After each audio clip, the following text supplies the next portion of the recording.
Bismillahirrahmanirrahim. Assalamualaikum warahmatullahi wabarakatuh. Bismillah, alhamdulillah, alhamdulillahirabbil alamin, wa bihi nasta'inu ala umuri dunya waddin.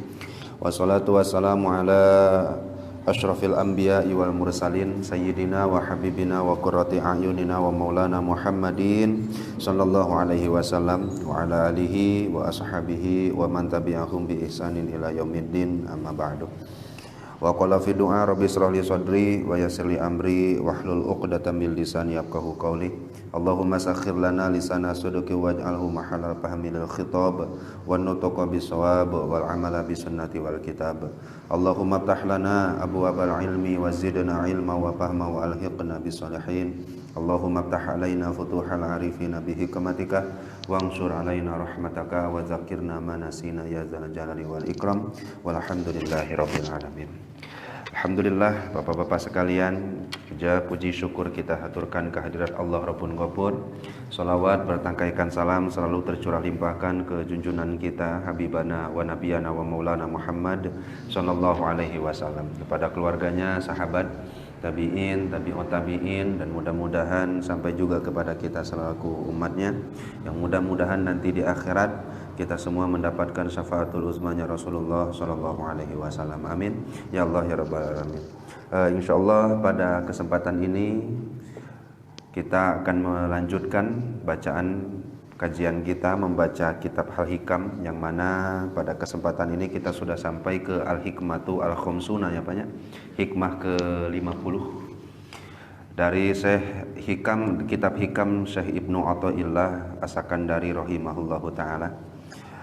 Bismillahirrahmanirrahim. Qala muallifu hadzal kitab rahimahullahu taala wa nafa'na bihi wa bi ulumihi wa a'ada alaina min barakatihi wa karamatihi.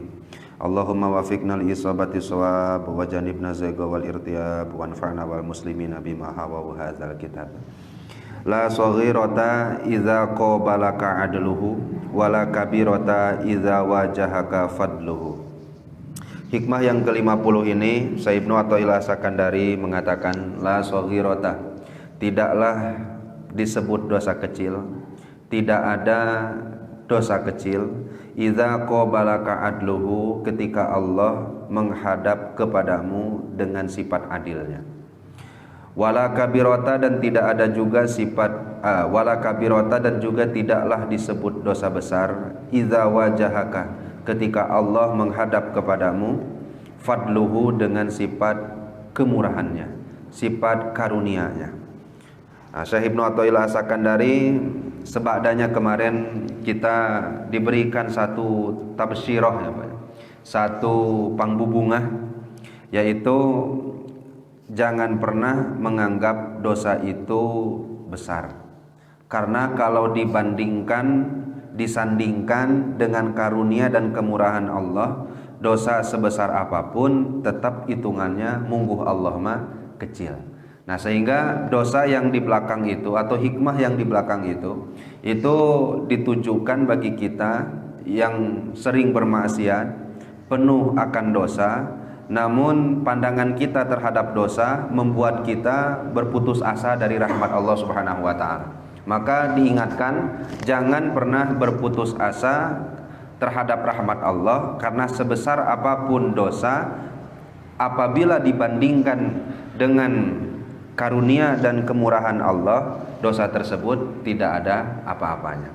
Nah, namun di sisi lain, Syekh Ibnu Athaillah As-Sakandari pun mengatakan, dosa itu tidaklah disebut kecil kalau Allah Subhanahu wa taala membandingkan dosa tersebut dengan sifat adilnya.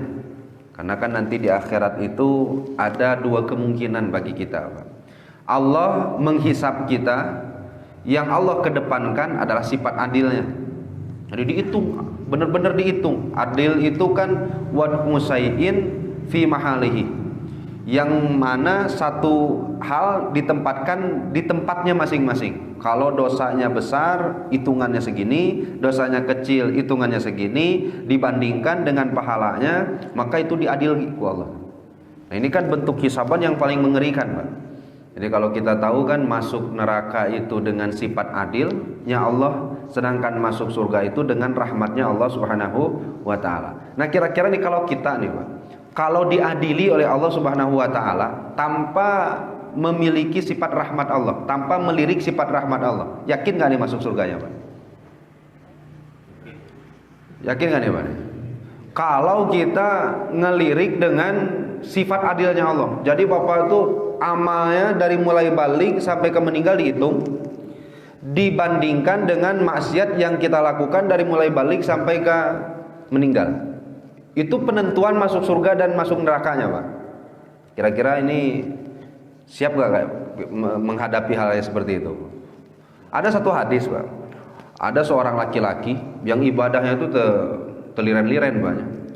Dalam beberapa keterangan itu disebutnya situna sanatan, 60 tahun itu habis malamnya dibuat dengan ibadah, sedangkan paginya itu, siangnya itu dibuat berpuasa ibadahnya itu. Artinya 60 tahun itu istiqomah, continue, selalu melakukan hal itu. Kemudian ketika dihisab, kata Rasulullah, dia ingin dihisabnya itu dan masuk surganya itu dengan amal-amalnya. Ya Allah ya Rabbi, saya pada saat ini ingin dimasukkan ke dalam surga, tapi jangan birahmatika, dengan rahmatmu. Masukkan aku ke surga bi'amali, dengan amal-amalku. Maka kata Allah, nyatu hari gitu mah, silahkan. Sehingga seluruh amal-amalannya itu disimpan di mizan yang kanan, sedangkan di mizan yang kirinya cukup disimpan satu mata saja.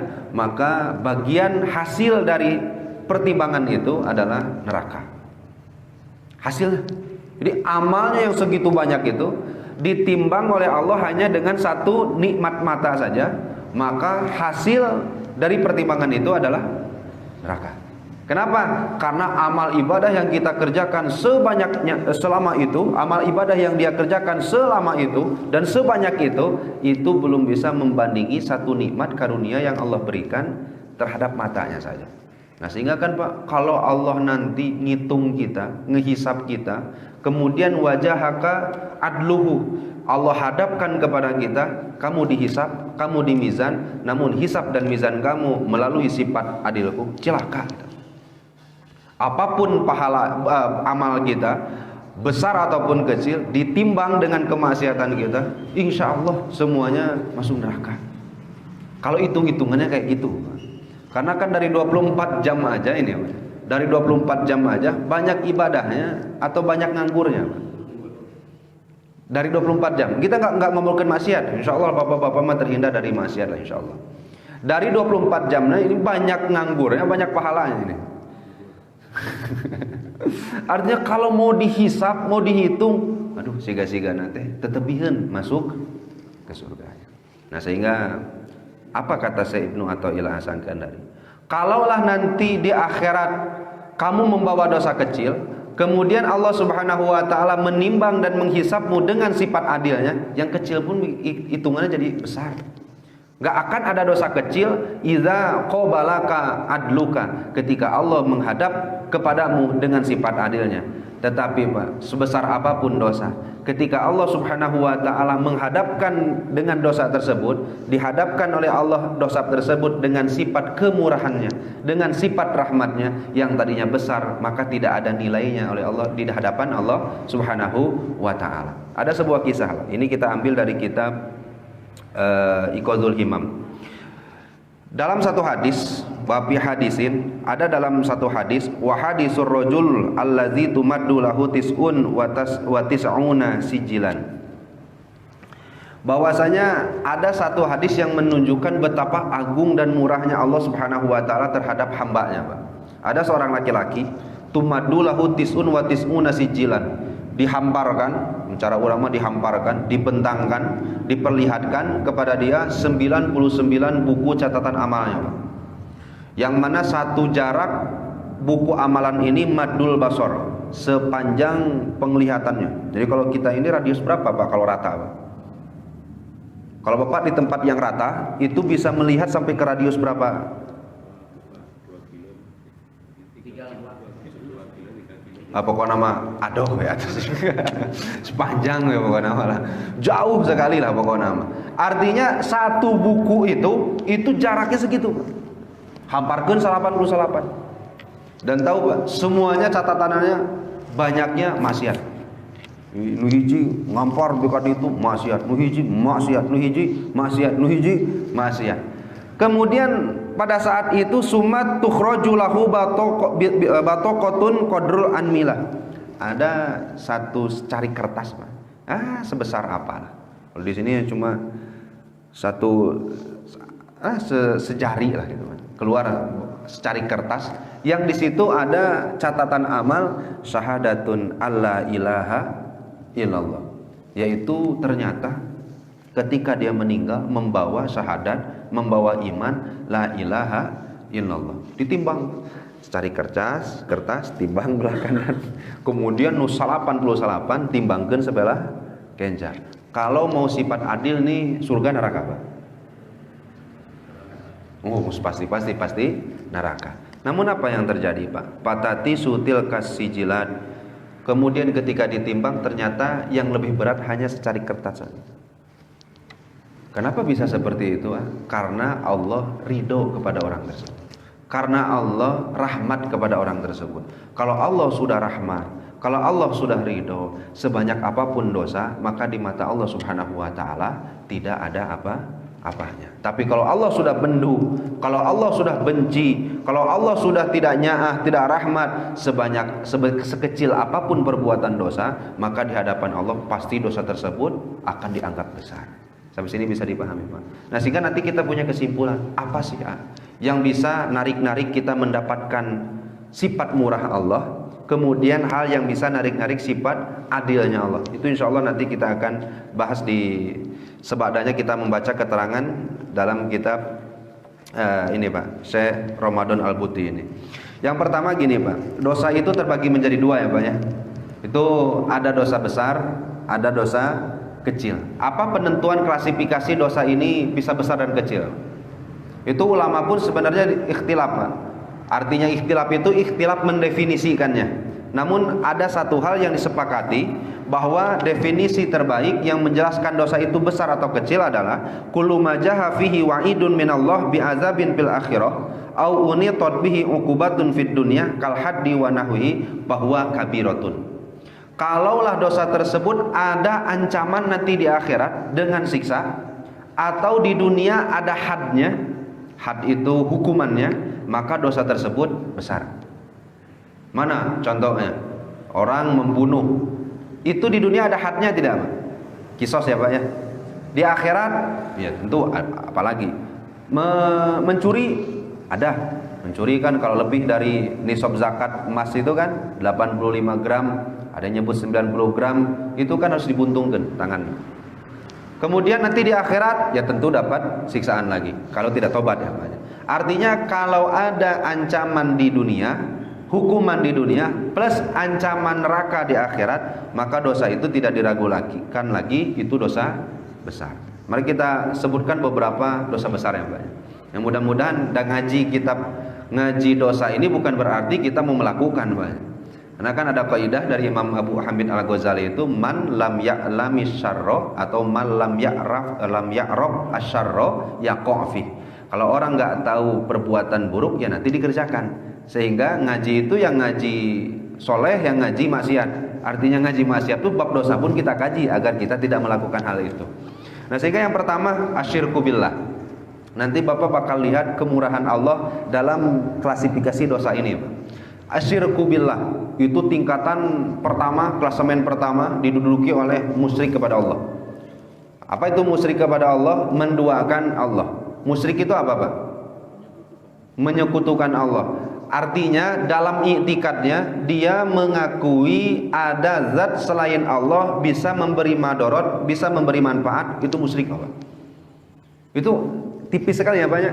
Artinya setiap ada i'tikad dalam hati selain dari Allah bisa yanfa'u wa yadurru, musyrik. Bisa memberikan manfaat, bisa memberikan madarat, itu kategorinya punten banyak musyrik. Nah, sehingga nanti punten ada orang membawa ali, bawa ali, oh itu musyrik tak ali. Tinggal ditanya ke orang yang makainya, eta kunaon memawa ali? Henteu ieu teh mawa ali teh kieu. Lamun mawa ali saya teh keur dagang payu wae gitu. Dagangan. Tapi kalau enggak bawa ali, dagangan teh sepi bae. musyrik. Yang kayak gitu musyrik. Dia meyakini, mengitikadkan bahwa batu yang dia pakai itu bisa memberikan manfaat, bisa memberikan madarat. Udah kategorinya musyrik. Nah, kemudian selain dari musyrik apalagi ya? Dosa klasemen pertama, kufur. Kufur itu sama sekali tidak percaya kepada Allah. Pokoknya mah kalau ini ke bawah meninggal tidak ada ampun yang ini. Tapi kalau sebelum meninggal dia tobat, diampuni tidak, Pak? Tetap diampuni. Ini mah berbicara kalau sudah dia meninggal ke bawah, bahkan kan dalam surat An-Nisa kalau nggak salah saya tanya. Dalam surat An-Nisa itu disebutkan gini, Pak. Innal ladzina amanu summa kafaru summa amanu summa kafaru. Itu dikasih beberapa jeda, Pak. Innal ladzina amanu, ada orang iman. Geus iman gitu kabogohna asup ka agama lain. Summa kafaru, tuluy kufur. Meninggallah kabogohna. Summa amanu, bogoh deui kanu iman. Masuk lagi ke Islam. Summa kafaru, kemudian masuk lagi ke kufur. Artinya iman kufur, iman kufur. Summa sedadu kufron, bahkan diakhiri oleh Allah setelah kufur yang sekian kalinya bertambah lagi kufurnya. Lam yakunillahu liyaghfira lahum wala lahu wala liyahdiyahu sabila, maka Allah tak akan pernah ampuni dosanya. Artinya kalau diakhiri dengan kekufuran maka tidak akan pernah diampuni dosa oleh Allah Subhanahu wa taala. Nauzubillah. Itu yang pertama, Pak. Klasemen yang kedua, Pak. Pantasnya apa, Pak? Setelah musyrik dan kufur ini? Membunuh ya, Pak ya. Tapi kalau di sini klasemen yang kedua, uququl walidain, menyakiti hati kedua orang tua. Kalau orang ya, Pak ya, menyakiti hati kedua orang tua. Ternyata disimpan oleh Syekh Ramadan Al-Buti klasemen kedua sebada musyrik. Hati-hati santri.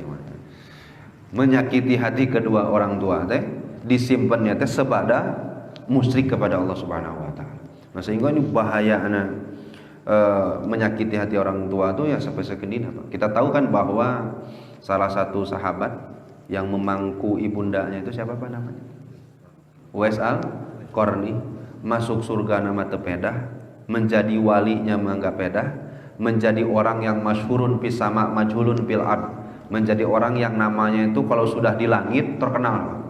Jadi kalau Bapak nanti ameng ke langit terus nanya ke malaikat, hal arabtum Uwais, tahu, kenal Uwais, kenal semua. Saking masyhurnya nama Uwais Al-Qarni, sababiahnya bakti kepada orang tuanya. Walaupun kan majhulun fil ardi, pada saat zaman beliau itu tabi'in, Pak. Punya kesempatan untuk bertemu dengan Rasulullah, tapi Rasulullahnya enggak ada pada saat itu. Sehingga pulang lagi ke Yaman. Orang Yaman beliau. Pulang lagi ke Yaman. Namun Rasul berpesan kepada sahabatnya, salah satunya Sayyidina Umar, kalau nanti bertemu Uwais, kalau bisa mintakan istighfar darinya. Kalau kamu mau dihampura dosa, minta istighfar darinya. Padahal tukang ngangon, Pak. Tukang ngangon. Kemudian ya bajunya ala kadar kita memewahkan ya. Setengah ciri lah. Jadi kekasih Allahnya itu. Nah, sababiahnya adalah bakti kepada kedua orang tua. Ini dosa yang kedua. Yang ketiga, baru, Pak, qatlun nafsi bi ghairi haq. Ada orang membunuh tapi tanpa hak. Apa jazanya? Balasannya, dosanya. Wa may yaqtul mu'minan muta'ammidan fajazaohu jahannam khalidan fiha.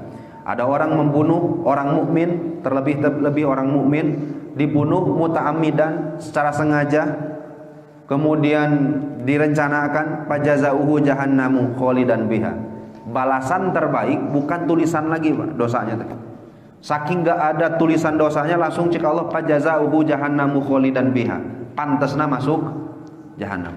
Bahkan khalidannya diabadikan biha di dalam jahannam. Nauzubillah summa nauzubillah min dzalik. Itu membunuh itu luar biasa. Jadi ketiga. Yang keempat, qadzful muhsanat al mu'minat, menuduh orang berzina. Itu pun dosa besar.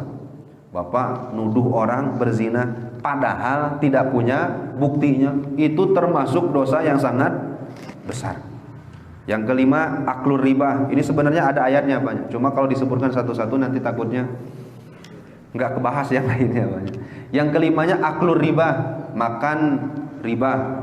Mau makannya, mau syahiduhu wa katibuhu, yang mau menolong, mau yang menyaksikan, mau yang mensokong keberlangsungan riba tersebut, maka itu termasuk dosa besar. Makanya kan saya lihat-lihat di YouTube, bahkan baca-baca kitabnya Syekh Maimun Zubair itu kan kurang setuju kalau bank itu diharamkan, kalau bunga itu diribakan.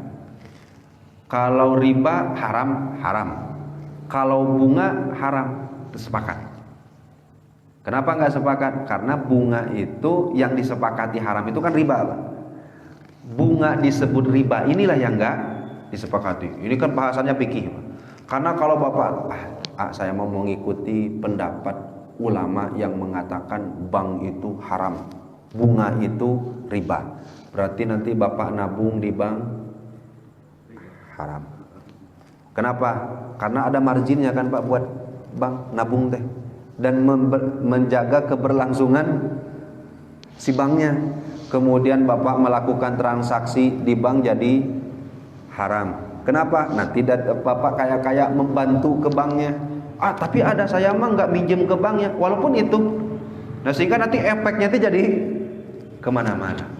Nah sehingga untuk saat ini ya kita malah ikut-ikut yang kaul-kaul yang kata ulama itu boleh saja dulu lah. Walaupun nanti suatu saat ditemukan ada satu badan yang bisa menggantikan bank dengan yang lebih syar'i, tentu kita akan pilih itu. Tapi sekarang belum ada yang bisa menggantikan fungsi bank, tetapi dengan hukum yang masih ikhtilaf, kita ambil dulu lah hukum yang memperkenankannya. Kalau tidak madorot ting ya jauhi. Tapi sampai ke keadaan keterpaksa atau gimana, dan nggak bisa, saya tuh ngambil gaji pasti lewat bank, ya lakukanlah. Terjadi masalah. Karena ada juga kok ulama yang memperkenankan. Insya Allah nanti itu mah dina fikih ya Pak ya.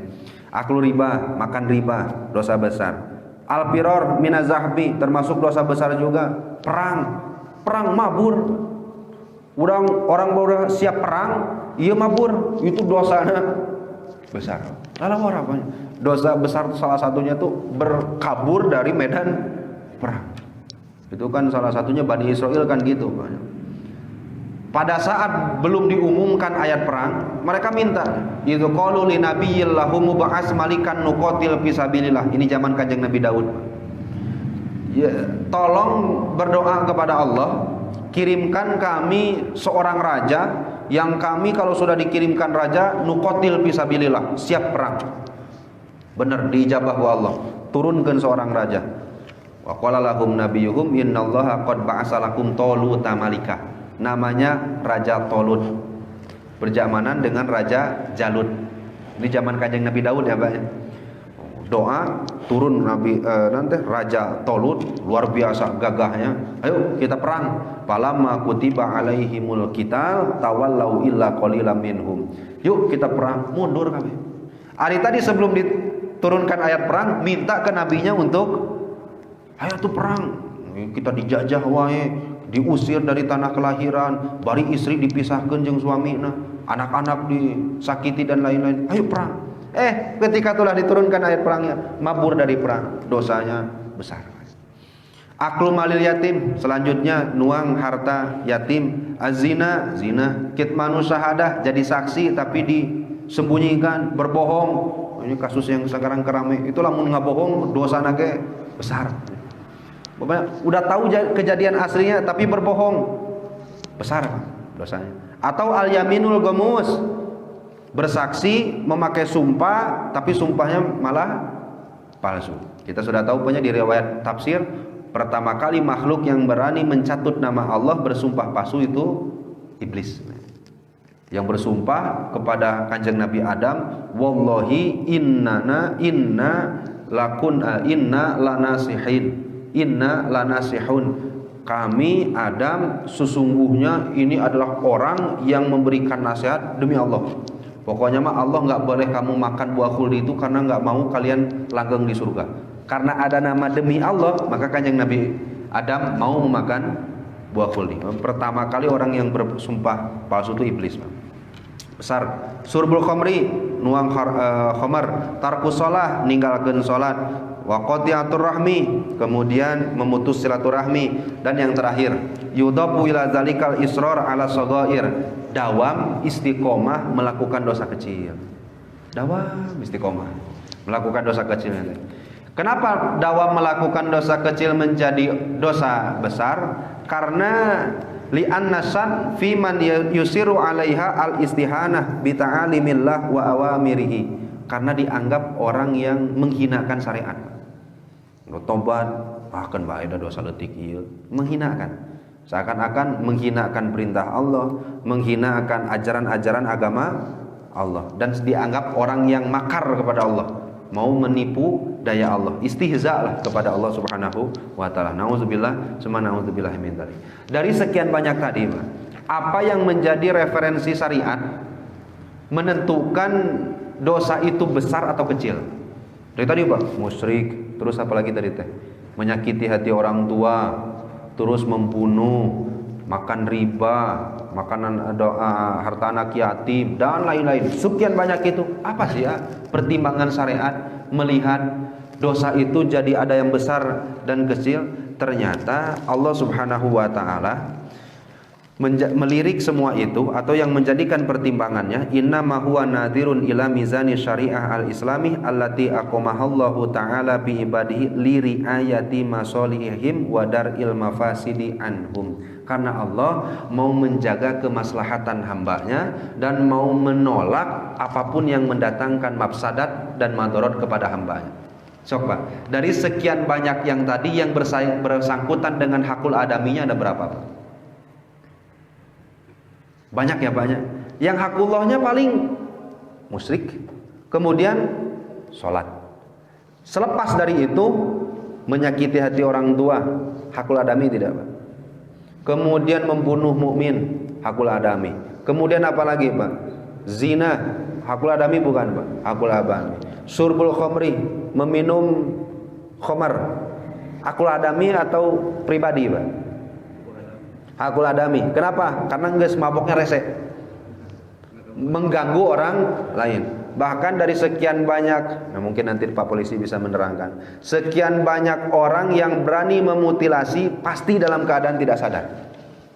Itu kan saya nanya ke pakar, langsung ke pakar. Itu saya kan aneh kita mah Pak. Kok ada orang berani memutilasi orang lain kan gitu.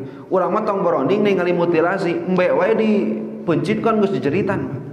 Karena saking jarangnya lihat darah, kok ada orang yang berani nyacak orang lain? Nah itu dijawabnya gampang ya, karena memang pada saat itu dia sudah hilang akalnya, dibantu oleh obat-obat yang terlarang. Nah sehingga surbul khamri ini termasuk golongan dosa besar. Kenapa? Karena ada mafsadatnya kepada hamba Allah. Nah dihitung dari sekian banyak itu, ternyata Allah Subhanahu wa taala melirik dan mengklasifikasikan dosa besar itu dilihat dari banyaknya mafsadat terhadap hamba Allah. Gimana kalau mafsadat itu berhubungan dengan hakullah saja Pak? Atau hak ketuhanan? Kalau hak ketuhanan mah dianggapnya dosa kecil Pak. Itunya Allah Pak. Tapi kalau sudah urusannya mengganggu hak orang lain, mengganggu hak-hak orang hamba-hamba Allah, diklasifikasikan dosa besar. Tapi kalau berhubungan dengan hak-hak Allah, maka ku Allah diklasifikasikan dengan dosa yang kecil. Itu murahnya Allah Subhanahu wa taala. Sehingga ada sebuah kaidah dalam ilmu fikih, huququllah mabniyatun 'alal musamah. Kalau haknya Allah itu didirikan di atas musamahah, mudah, murah. Kalau haknya Allah tuh gampang, mudah urusannya. Beda dengan hak hamba Allah. Hak hamba Allah itu didirikan alal musyahah, yaitu di atas sengketa, ketat hukumnya. Kalau belum beres ya harus sampai ke beres. Itu kan haknya hamba Allah. Nah sehingga kalau sudah terlihat seperti itu Pak, dosa kecil dan dosa besar secara definisi dapat di akhirat, dapat di dunia ancamannya dosa besar. Tapi bahan pertimbangan Allah Subhanahu wa taala mengklasifikasikan dosa besar dan dosa kecil adalah kalau dosa besar mendatangkan madarat kepada hamba Allah yang lainnya, kalau dosa kecil kebanyakan hanyalah hak-hak Allah Subhanahu wa taala. Ini timbangan syariat. Laras tidak Pak? Timbangan syariat kan gitu. Dosa itu besar karena cek syariat nanti tulisan dosanya jadi besar. Nilai dosanya besar. Kalau timbangan syariat melakukan dosa kecil berarti dosanya jadi ya kecil nilai angkanya. Tapi kalau timbangannya bukan ke syariat, timbangannya kepada haknya Allah, maka mau dosa kecil mau dosa besar nilainya tetap sama. Sama-sama bermaksiat kepada Allah. Sama-sama enggak taat kepada Allah. Bisa dipahami tidak, Pak? Kalau nilainya angka, contoh lah. Umpama orang membunuh 10, kemudian tidak sholat 5, kemudian apalagi dosa kecil apa ya contohnya, nih lihat aurat 2. Ini kan 10, 5 dan 2 ini dilihat dari timbangan syariat ya banyak. Tetapi kalau dilihat dari timbangan hak Allah, sama nggak nilainya, Pak?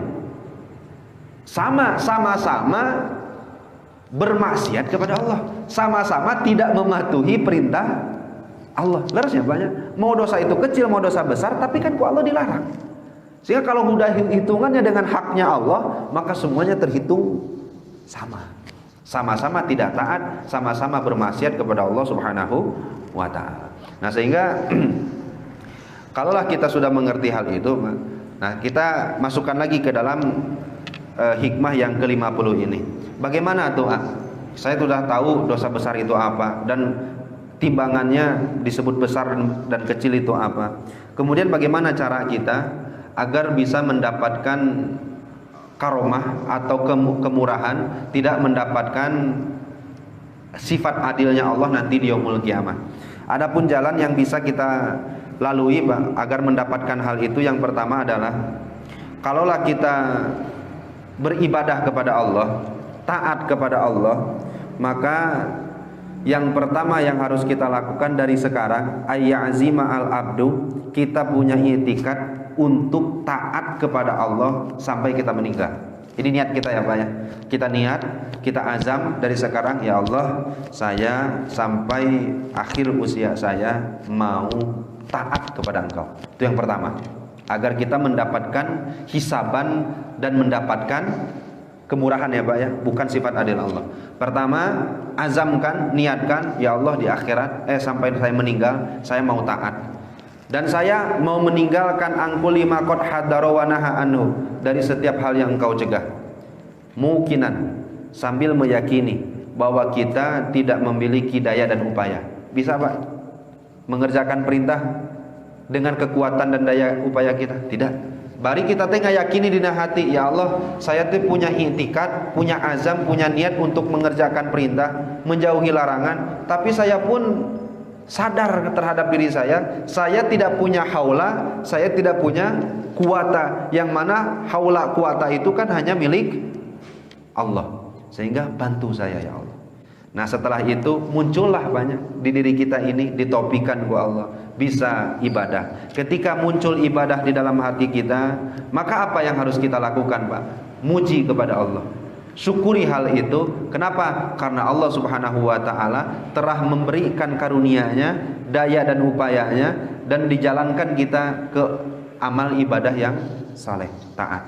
Syukuri hal itu. Jangan merasa congkak, jangan merasa sombong. Alhamdulillah, tinggal lihat tuh, alhamdulillah orang mah ahli tahajud, ahli fikih, ahli. Jangan. Da eta teh menang Allah Subhanahu wa taala.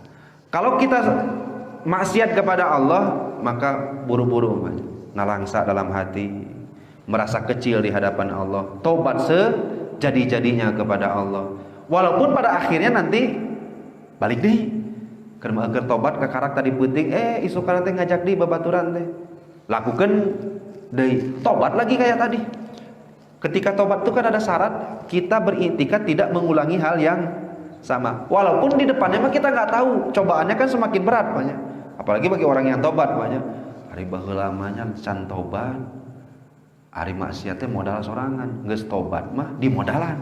Kadang-kadang ada yang kayak gitu banyak. Ketika belum tobat, maksiat tuh modalnya sendiri. Tobat diajak bahkan gratis. Ada kan banyak kayak gitu banyak. Nah, itu pasti luka-liku tobatnya seseorang pasti seperti itu. Jatuh lagi, tobat lagi, jatuh lagi, tobat lagi. Nah, kalau gitu kehidupan kita sehari-hari. Ini Syekh Ramadan Al-Buti mengatakan, insya Allah nanti di akhirat hisaban kita mendapatkan karunia Allah Subhanahu wa Ta'ala. Ketika kita punya itikad, ya Allah, mau mengerjakan perintah, menghindari kemaksiatan. Ketika kita berbuat ibadah, mujinya ke Allah, alhamdulillah ya Allah, masih diparinan kesempatan untuk ibadah, bisa ta'lim, bisa sholat, bisa puasa, bisa sedekah dan lain-lainnya. Saya tidak mungkin bisa lakukan ini kecuali pertolongan Engkau. Insya Allah itu nilainya sangat luar biasa di hadapan Allah Subhanahu wa Ta'ala. Ketika kita suatu hari terjerumus ke dalam maksiat, nggak mungkin kan kita maksum semua kan, banyak pasti setiap satu waktu kita berbuat maksiat. Kembali kepada Allah, ya Allah, hampura, bukan maksud saya mengerjakan kemaksiatan itu congkak terhadap perintahmu, menghina akan seluruh laranganmu, tidak ya Allah.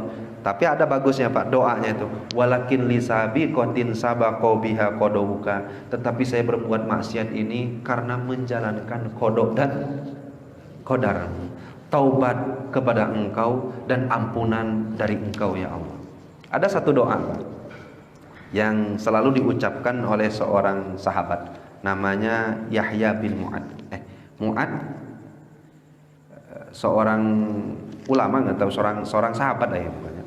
Nah, doanya tuh kayak gini Pak. Ini mungkin bisa ditiru lah oleh Bapak. Yahya bin Mu'ad lah rasanya. Doanya itu kalau ngedoa, kata beliau, ilahi ya Allah, in ahbabatani ghafarta sayyiati. Kalau engkau cinta kepadaku, maka pasti engkau ampuni dosaku. Tapi kalau wa in maqattani lam taqbal hasanati. Kalau engkau benci, bendu kepadaku, marah, murka kepadaku, maka tentu engkau tak akan terima kebaikan. Segitu doanya. Ya Allah, lamun engkau cinta ke abdi, demen ke abdi, pasti anjeun mangga hampura dosa. Tapi kalau sudah bendu ke abdi, pasti seluruh kebaikan-kebaikan itu tidak ada nilai. Laras namanya. Kan pernah. Ini kalau ditanyakan ke istri apalagi Pak. Istri kita itu sebanyak apapun kebaikan Bapak, cedera satu kali di hadapan matanya, semua kebaikan Bapak itu hilang. Laras apa? Sekedar pengalaman. Ya sama aja kan sebenarnya. Sama aja kan sebenarnya. Apapun kebaikan istri kita, cedera satu kali saja, seakan-akan kebaikannya yang segitu banyak itu kan jadi sia-sia, hilang. Tapi kalau ada orang cedera, khianat, berbuat baik kepada kita sekali, Pak. Hilang nggak keburukannya, Pak? Hilang nggak, Pak? Hati-hati. Pan baheula mah saya mah gitu. Gitu dah orang mah. Kalau kita ada orang berbuat baik kepada kita, padahal backgroundnya tuh khianat, pasti dalam hati kita, tara-tara sih ya bager aya naon itu maksudnya. Ujung-ujung jem duit ya pasti ya. Gitu kah Allah? Tidak. Kalau Allah sudah melihat seorang hamba berbuat baik dan perbuatan baik itu sudah dilihat, benernya tulus perbuatan baiknya, ikhlas perbuatan baiknya, bari dalam hatinya diiktikat dia tidak bisa berbuat baik itu kecuali dengan pertolonganku, kata Allah. Turunlah mahabbah dari Allah, turunlah rahmat dari Allah, seluruh keburukan kita insya Allah gak akan dilihat lagi oleh Allah.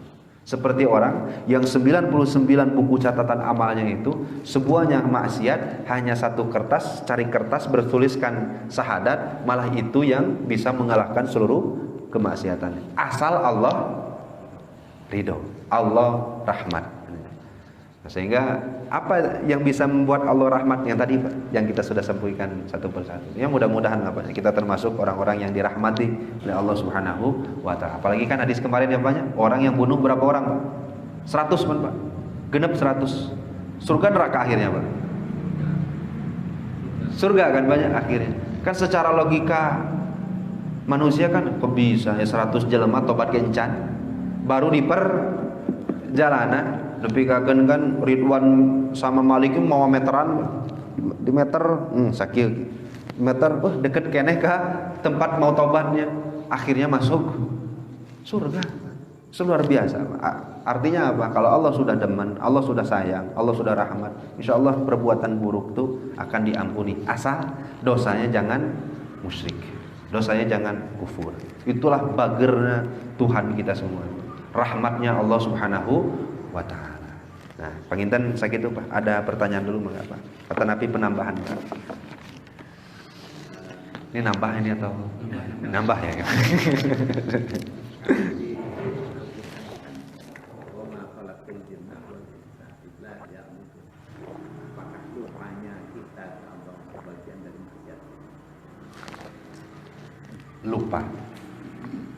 Lupa tidak zikir atau gimana Pak?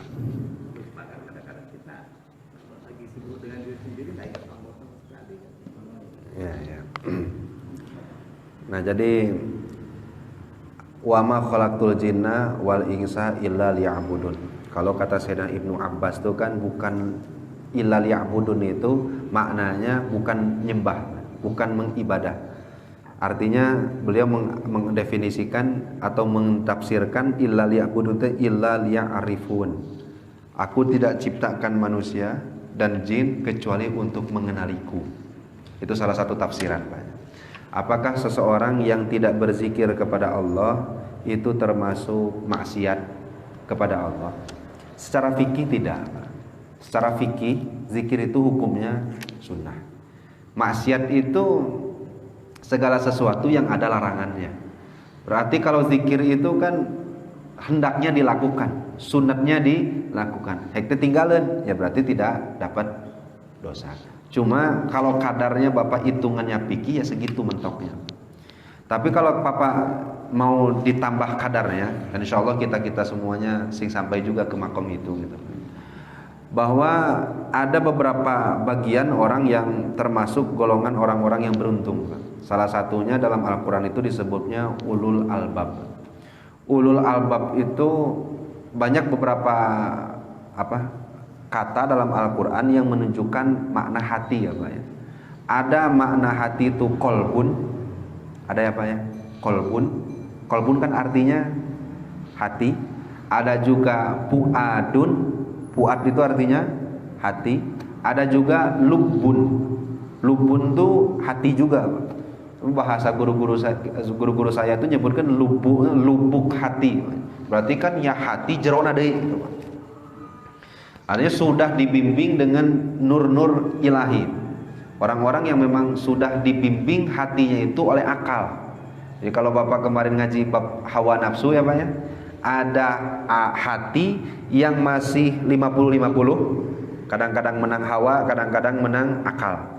Ada orang yang hatinya itu sudah dikuasai oleh akal, sehingga hatinya itu sudah merintah baik berbuat kebaikan. Nah itu salah satunya disebut ulul albab. Orang yang punya hati, punya kecerdasan akal. Apa cirinya? Alladzina yadhkurunallaha qiyaman wa qu'udan wa 'ala junubihim. Orang yang senantiasa tidak pernah meninggalkan zikir. Ya, artinya apa? Apakah berzikir kepada Allah itu jadi maksiat bagi kita? Kalau di level kita mah enggak maksiat, Pak. Tapi kalau udah levelnya di ulul albab, orang-orang yang muqarrabin, lalai kepada Allah, lupa kepada Allah, itu jadi maksiat.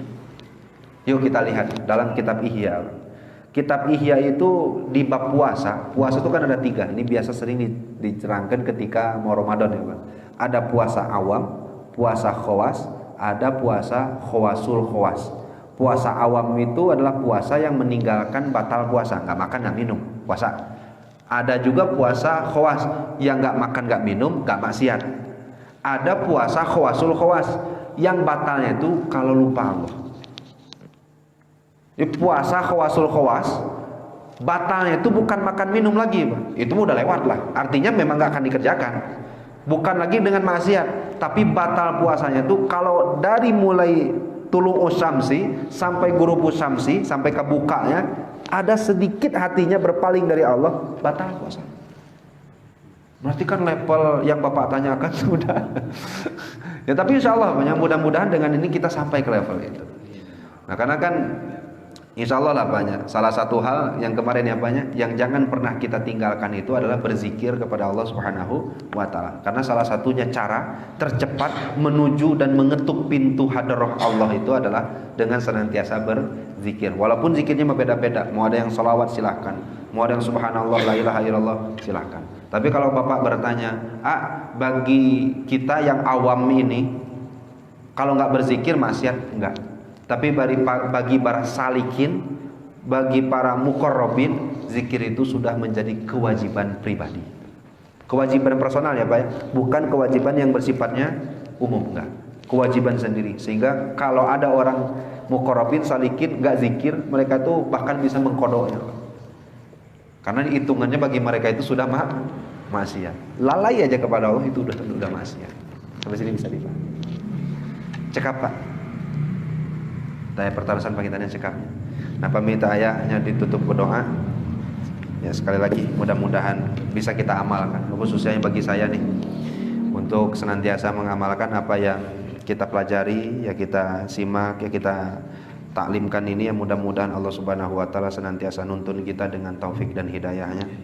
Kita termasuk orang-orang yang dirahmati oleh Allah Subhanahu wa taala, orang yang diampuni dosa-dosanya, orang-orang yang senantiasa dibimbing langkahnya dengan taufik Allah Subhanahu wa taala. Amin ya Allah ya rabbal alamin. Panginten sakitu wae, wabillahi taufik wal hidayah wal afu minkum. Wassalamualaikum warahmatullahi wabarakatuh.